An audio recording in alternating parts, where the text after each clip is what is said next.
We're coming to you once again with another episode from Jazzy Family Vacations. My name is Jeff, and this is Teresa, my wife, and these are our children. Basically, today we want to talk to you about how to obtain your passport for the first time.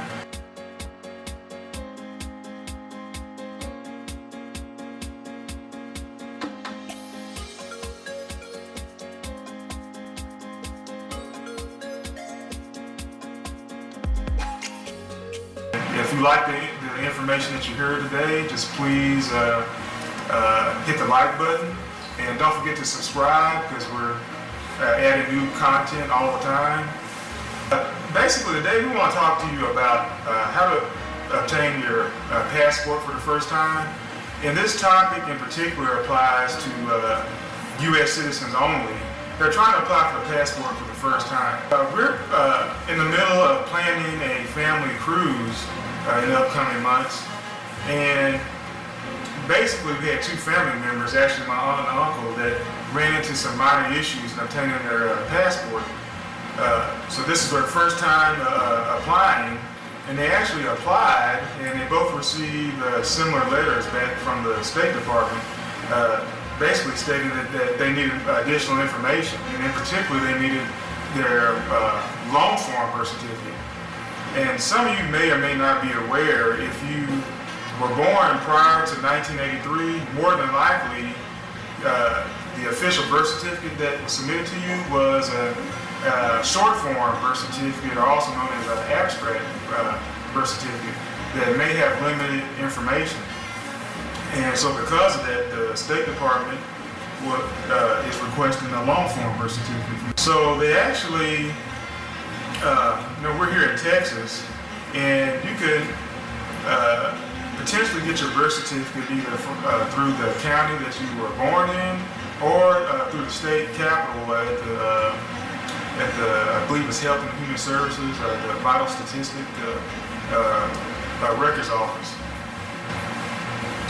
So because we were kind of short on time in planning for this cruise, my aunt and uncle actually had to travel down to Austin, and we're up in the Dallas area, and my uncle was able to obtain his birth certificate on site through kind of a wheel call type of service, and my aunt actually had another slight delay in obtaining her birth certificate, our long form birth certificate, but she finally did. And then they both submitted the long form birth certificates to the State Department, and finally were able to receive their passports. But that was just some new information to me and my wife, because we're also travel agents. But now I want to get into some more of the details about applying for the passport the first time.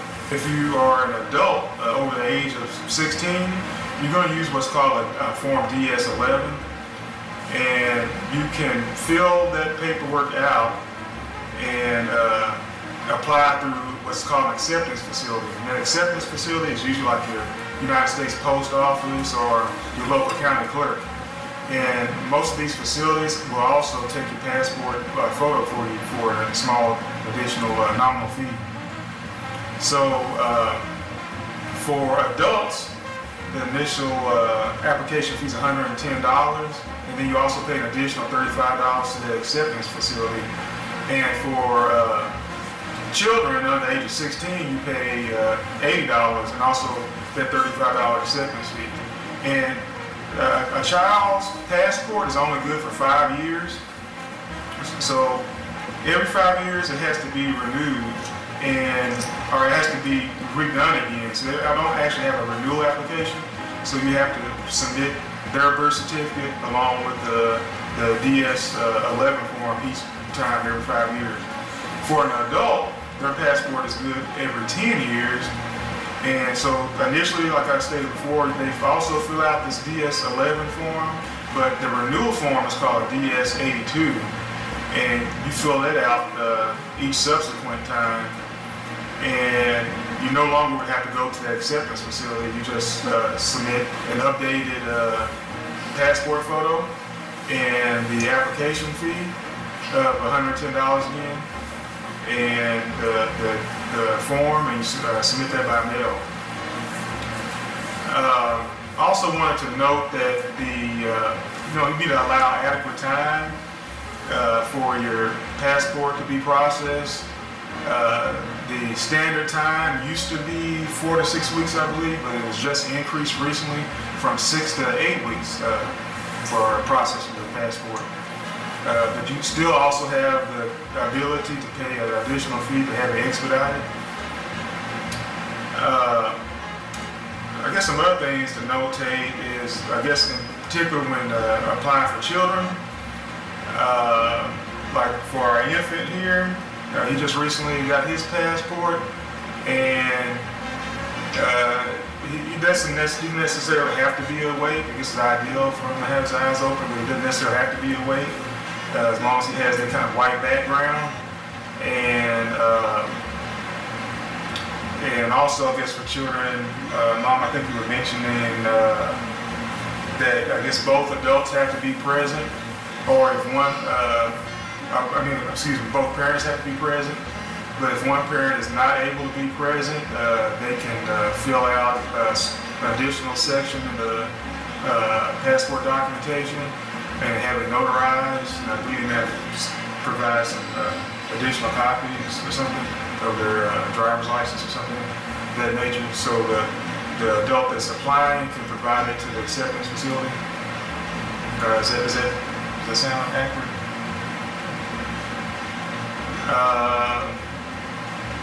Let's see. I guess there's anything else I'm missing that you can think of? No. I guess the main thing is just to be diligent about applying for your passport and having your birth certificate up to date.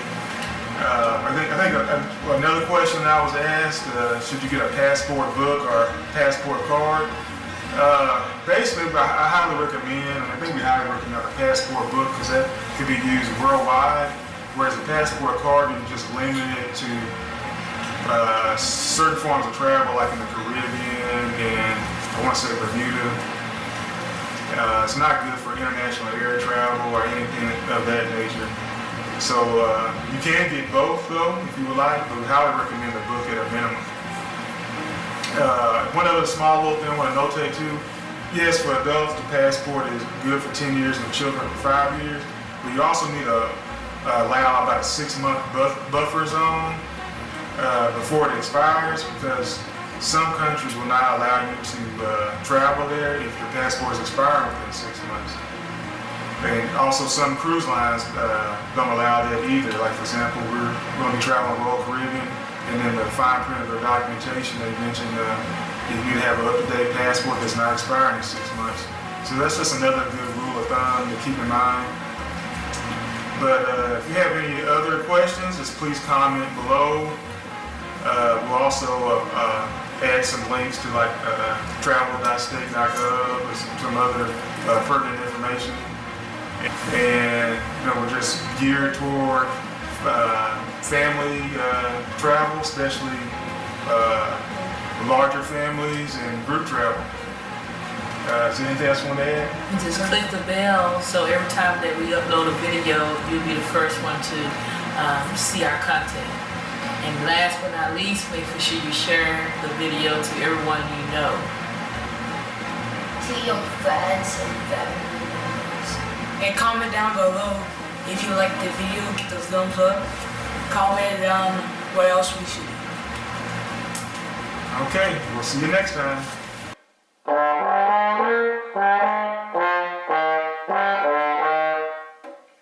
Now that's jazzy.